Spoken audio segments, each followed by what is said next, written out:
A new study suggests Canadian homeowners can help significantly cut the threat of property damage from wildfires. Blair Feltmate is the head of the Intact Centre on Climate Adaptation at the University of Waterloo and joins us now with a closer look at these findings. Well, for starters, Blair, thank you very much for joining us. One thing I thought was very interesting is a lot of newer communities, when I think about how they're being built, is they're prioritizing green space, but that can come with, let's just say, a negative repercussion depending on where someone lives.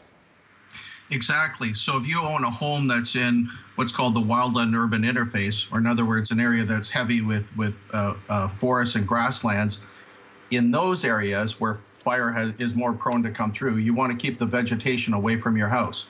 You want to have in close proximity to your house, 1 to 2 meters, get rid of shrubbery or other burnable type material that makes it such that if fire comes up to the house, it can't actually get to the wall of the house by igniting shrubbery and the house catches fire.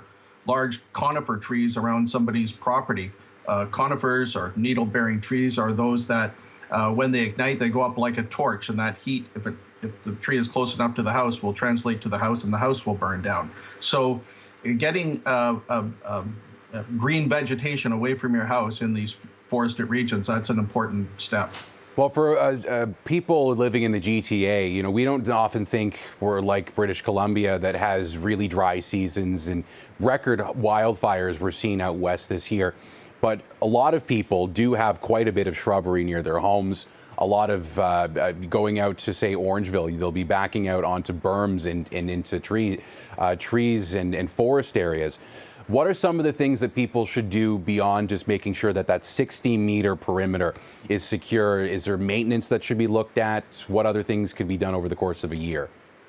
Yeah, so you want to keep the shrubbery trimmed back around your property, but you also want to consider other steps, not just getting greenery away from your house, but also, for example, the roofing material that's on your house. Most houses burn down. About 50 to 90% of homes that burn down during wildfires, it's because embers land on the roof. They ignite the material on the roof, and the house burns down.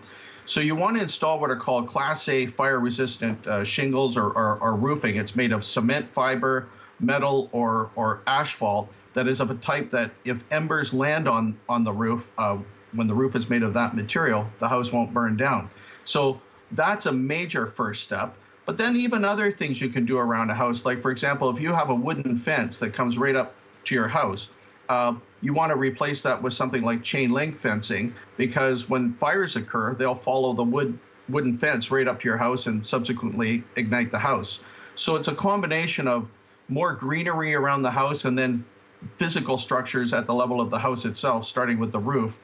You want to engage all of those to lower the probability that your house burns when a fire comes through a region. And just thinking about replacing a fence may not be altogether incredibly exorbitantly expensive, but changing, for instance, shingles on the roof, that could get to be pretty costly. What are there things that you can recommend people do that are, let's just say, trying to make their home safer on a budget? Yeah, number one is a little bit where we started. It is create a barrier around your house within about 1.5 to 2 meters. Get burnable material out of there, the shrubbery out of there, other types of mulch out of there. Replace it with attractive material that doesn't burn, like river stone, for example. That would be very much at the top of the list. But then when you are thinking about re-roofing a house, which is expensive in and of itself, you might say, will I spend 50% more to put a roof on this house that makes it such that if a fire comes through the region, the roof itself won't actually catch fire and my house subsequently burn down? It might be an extra $5,000 or $8,000, but when you think about the fact that your house is something you've probably got up and worked for 25 years to pay for, not having it burned down for an extra $5,000 to $8,000 is a pretty good deal. Well, you put it that way, absolutely. Blair, when we think about climate adaptation, which your center, of course, focuses on, what is the, I don't want to say is the impetus to change and adapt more dire as global warming gets more and more apparent and the effects become that much more acute. But is this something that is not just about theoretical for even a place like the GTA, that this is something that could have dire consequences in years to come?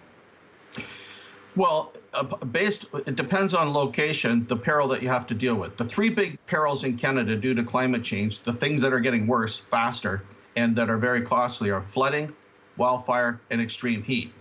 Flooding can pretty much hit anywhere in the country at any time. So we need to prepare for flood risk, whether you're in downtown Toronto or Kenora. Wildfire is obviously more restricted to forested regions and grassland areas. So if you live in those areas, you want to prepare. If you're in downtown Toronto, you probably don't have to worry about a wildfire. And then on top of those two, there is extreme heat. And Canada is getting hotter more rapidly. And when we have extreme heat events, these are the events that when they occur, people can actually die, and they can die in high numbers. We had 619 people die prematurely in British Columbia in 2021 due to extreme heat. So we need to prepare for that peril as well. But for Canada, the priority in terms of preparing for climate change should be preparation at the level of the home and at the level of the community for flooding, wildfire, and extreme heat. Oh, we do have floodplain maps. It'd be interesting to see if we have a little bit more in terms of mapping for wildfires that becomes more readily available. But Blair, I want to thank you again for your time. Blair Feltmate is the head of the Intact Center on Climate Adaptation at the University of Waterloo, joining us live on CP24 with his insights. Thank you again. Thank you for having me.